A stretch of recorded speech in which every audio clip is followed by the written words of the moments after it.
So, you know what upsets me? Roberto Martinez. Roberto Martinez upsets me. But not because he's an awful manager, but because he's a liar, a fraud, a grifter, whatever word you think suits him best.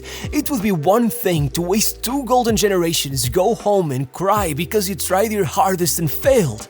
It's another thing to do that while being ridiculously incompetent, and then step up to a press conference, put on your fake nice guy smile, and tell the nation you've just embarrassed that they should be very proud. It's clear that when Mourinho called Wenger a specialist in failure, he had never heard of Martinez, because this man is so good at it that he has managed to turn every single one of his failures into a personal success. People joke that Martinez is the best agent in the world, and though there's some sketchy business going on there, you must give credit where credit is due. With the way this man handles a press conference, I'm just thankful he didn't go into politics. As Paul Merson said 10 years ago, Martinez frustrates me. He's like the movie Men in Black. You watch a game, you sit there and you think, that was a joke, that was shocking, but then he talks and it's like he presses the button, and when he finishes talking we all go, that wasn't that bad, was it? Yeah, this guy isn't just good at marketing himself, he literally has a marketing degree. He will go to any lengths to disguise his failures and make himself appear greater than he is. In fact, you think what's going on now is bad. This guy jump-started his career by marketing himself as the next Guardiola when he has no actual connection to any of that. I think it's time to release the Martinez files. Listen, back in 2009, right as this guy secured his first ever top-flight job at Wigan, he seemingly could not go a minute without trying to get the media's attention by constantly riding the coattails of Guardiola, who had just won a treble on his debut season, constantly feeding this narrative that he was bringing tiki-taka to the Premier League. Now, you're probably asking, aside from being Spanish, what does Martinez know about tiki-taka? Well, as he made sure to repeat, Barcelona was the closest football club to my hometown. I always follow that team. Which is funny, considering that he was born in Balaguer, which not only is 100 miles away from Barcelona, but no matter if you're traveling by car, train, bus or a tricycle, it is closer to Zaragoza. And sure, that doesn't mean that he couldn't have supported Barcelona as a kid, except for the fact that his father literally played for Zaragoza, that Martinez himself was part of their academy for years, which, might I add, is rather strange coming from a man so vocal about the Catalonian heritage of his football philosophy, since Zaragoza is literally not in Catalonia. Even worse, you know how many matches Martinez played for Zaragoza? 1. He was in their squad for 4 years, basically without playing, and when his contract expired, they kicked him out, as he had only gotten in thanks to the help of one of his father's ex-teammates. And in fact, then, after getting rejected at multiple trials at third-tier clubs, he ended up settling at his hometown club CF Balaguer, where, again, his father had once been a manager and now worked as a technical director. Regardless, not satisfied with his place in the Spanish 4th tier, then, the 22-year-old Roberto Martinez was offered another opportunity that you just know he'll love. You see, in 1995, billionaire Dave Whelan bought 4th-tier Wigan Athletic, and to show that he really meant it when he promised to put him in the Premier League within 10 years, Whelan sent some scouts over to Zaragoza to get him his first 3 proper foreign signings, and that's when one of Roberto's contacts at the club suggested they take him. And to say that Martinez made the most out of the publicity that came with that strange move would be an understatement. Not only did he completely embrace the moniker of the Three Amigos, but fair play to him, he was even named the club's Player of the Year on his first season, actually playing rather well for a 4th division player. Meaning, once they got promoted, despite him leveraging all of that into a sort of cult hero status at the club, they'd still be forced to release him at just 27 years old, after which things got a bit worrisome. Even taking a job as a pundit while he went from one failed transfer to the other, making just 8 starts at Motherwell before seeing his contract terminated, and then managing only 1 at Walsall, hilariously somehow getting sent off in that one game. and eventually landing at 4th Division Swansea, where things were a bit different. Don't get me wrong, after a decent first 6 months, it wasn't long before Martinez fell out of favor with manager Kenny Jackett, but then it got absurd quite quickly, as only 9 months after they sent Martinez packing to 5th Division Chester City, even with Jackett having just fallen a single penalty shootout short of 2 consecutive promotions, he decided to resign regardless after some trouble with the board, at which point, I kid you not, realizing they had been left without a manager at a crucial point of the season, Martinez went back and convinced them to sign him as a player manager, though clearly that was just a gimmick he never intended to follow through on, since he'd never actually play again despite being just 32, somehow securing his first job as a manager with no previous experience, so much so that he wouldn't even get his pro license until 5 years later. No matter what, the next year, he did well enough carrying on with Jackett's work that Swansea actually secured promotion to the Championship. However, as the fans fell in love with their new manager who repeatedly sold them dreams of Premier League football, claiming that no matter the offer he got, he would only leave if he was forced out. Well, that same season, they became the first to realize why you can never trust anything Martinez tells you. As despite having spent the previous year bad-mouthing any player who had left him, a single offer from his former club Wigan, who were now in the Premier League, was enough to get him to fold immediately. Not just leaving, but trying to take his staff with him without offering Swansea any financial compensation, leaving them with no option but to take things to court, as their manager claimed he had ripped the heart out of the club and their fans nicknamed him El Judas.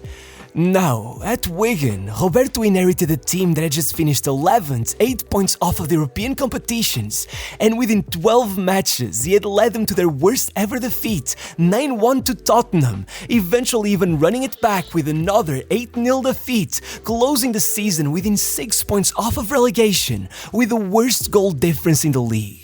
So, he must have been distraught, right? Well, no, because in the meantime, he also beat Chelsea once. So, and I'm directly quoting from The Guardian, Martinez admits the Chelsea result worked wonders for his profile in Spain.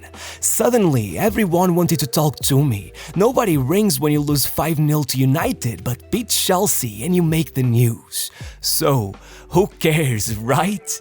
In his second season, he even opened with a 4-0 defeat to recently promoted Blackpool, eventually only surviving relegation by a mere 3 points. But did he get sacked? No. Instead, there were rumors that Liverpool were interested in him. It's the Martinez way. If you talk about your supposed free-flowing football enough, most people won't even notice that only relegated Birmingham have scored fewer goals than you. And if they do, then just blame everything on your transfer budget, constantly bringing up Wigan's low revenue, completely ignoring the billionaire owner who pumped so much money into your club that when you arrived and promised to qualify them to Europe, there were legit concerns about financial fair play.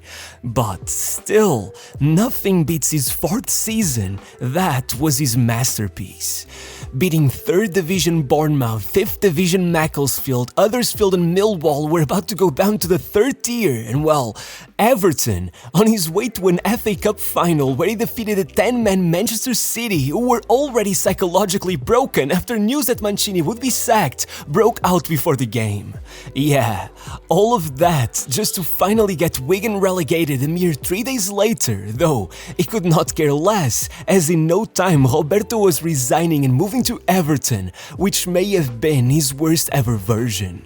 With Martinez replacing the ever so boring David Moyes, even though all he did in that first season was bring the club from 6th place to 5th, he did manage to endear himself enough to the fans and club board that in his second season, he was not only allowed to break the club's transfer record to make Lukaku a permanent signing, but was given the biggest transfer budget in their history. And by March, even with Samuel Eto'o in the squad, of course, they were within 6 points of relegation as the same manager who promised them Champions League football now insisted that their aim is to get 40 points. However, remember what Paul Merson said, the man could be so delusional that at times it almost convinced you that everything was okay. So much so that, you know what Everton did? They gave him an even bigger transfer budget on his third season, out of which he proceeded to spend 18 million euros on a striker he'd only used for a total of 152 minutes. Yet, even with Everton taking their worst home record in 138 years, he continued to act like nothing was going on, at one point expressing his incredible satisfaction with a goalless draw against Crystal Palace, after which the fans, now probably missing boring old Moyes, began outright boycotting the games, with the steward at one point having to stop a fan who was about to attack him. There were protests, banners being flown over the stadium, they even had to postpone their awards show out of fear for what the fans could do. Yet, shortly after he was sacked, he signed with a new Belgian agent, and a few weeks later, after passing on Van Gaal and Marcelo Lippi, the Belgian Federation handed Martinez their greatest ever batch of players. You take your own conclusions. At first, despite some shocking decisions like taking the captain's armband off of Kompany to give it to Hazard or exiling Nainggolan from the squad, all was fine. Martinez went undefeated in the World Cup qualifiers, and once there, they actually took a bronze medal. However, there was a lot more to that run than meets the eye. Forget the fact that already in the round of 16, they were trailing 2-0 to Japan with 21 minutes left on the clock before they pulled off that miraculous comeback. Because against Brazil, after watching them hit the post 8 minutes in, they went in front with an own goal before making it through thanks to a worldie from De Bruyne. By the end, their 2-1 win was all thanks to Courtois' ridiculous performance, as Belgium were actually eaten alive, conceding 6 big chances and creating none. Which was precisely what happened in the semis as well, with many somehow still claiming they were unlucky to be defeated 1-0 by France, when Belgium could not produce a single big chance, while allowing France a total of 5. Man, they conceded 46 shots in those 2 games alone. If not for a mix of luck and individual talent, they would have never gotten so far. Tactically, Martinez had been abysmal. However, with Belgium too caught up in celebration, they failed to realize how vulnerable their system really was, so much so that, with their technical director departing, they fell into the trap of allowing Martinez to take over that role as well, basically handing total control to the man who would lead them to their demise.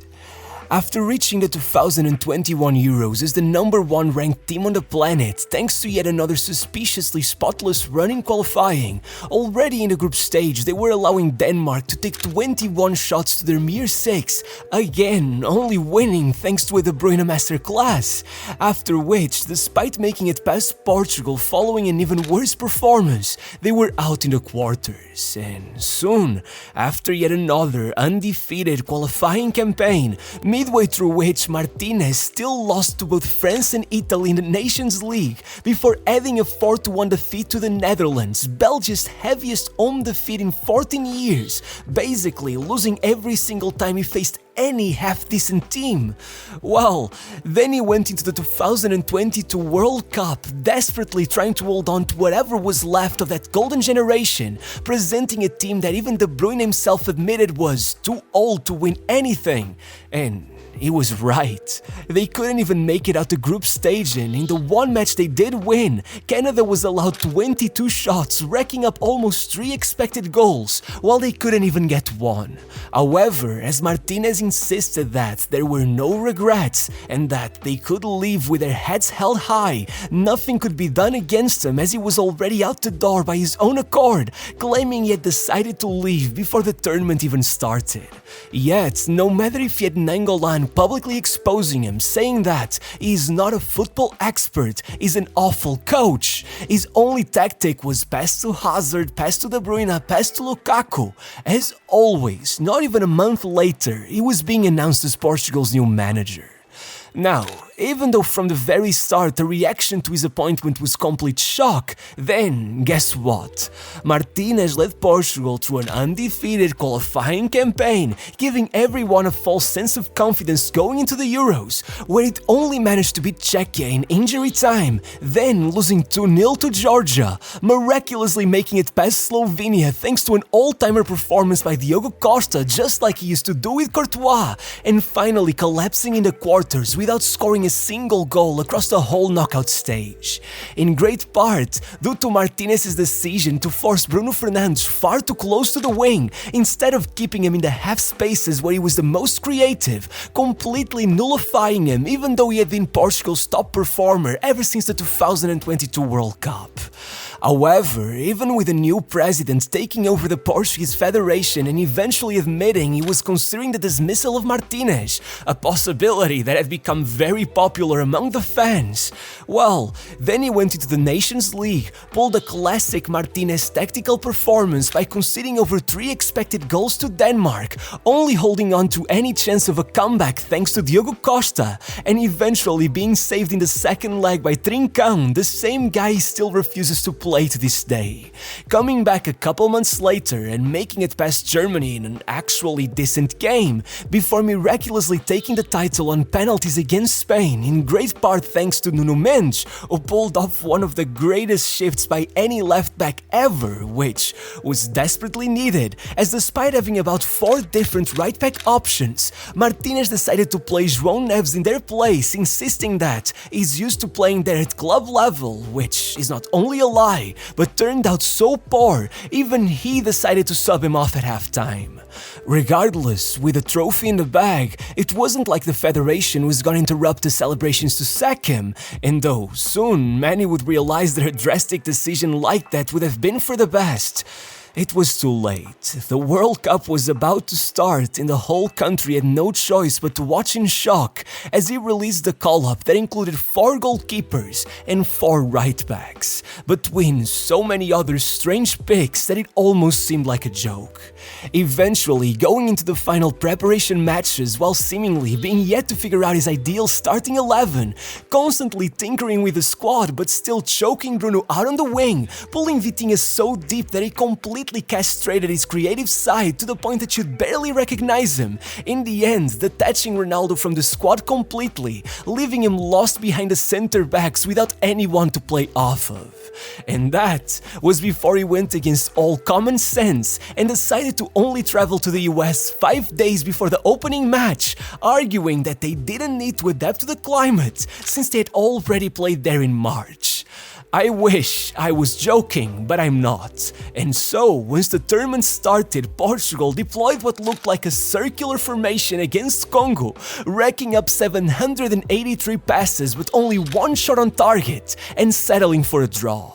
Then, beating Uzbekistan 5-0, only to go into a match against Colombia in which everyone knew a win was strictly necessary in order for Portugal to get drawn into the easier side of the bracket, aside from Martinez, who insisted that, in a World Cup, there is no ideal path.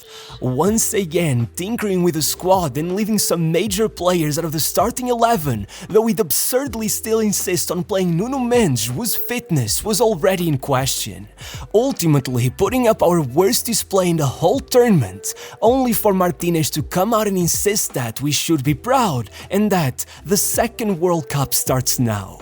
When really, all that had in store for us was yet another chaotic display against Croatia where half the team was running around like a bunch of headless chickens, and inevitably one final match against Spain where if at first there was some hope, by the 56th minute, predictably, our best player Nuno Mendes went out injured, which seemingly wasn't enough of a warning for our Spanish manager to realize we were about to succumb to a classic 1-0 defeat to Spain, as Martinez basically held out on making any important changes until extra time, never bringing in Gonçalo Ramos or even Trincão, despite the fact Neto could not complete a dribble to save his life. And well, in injury time they scored, after which we somehow were still passing the ball around the back. I think that says it all. I'm just glad this fraud is gone now.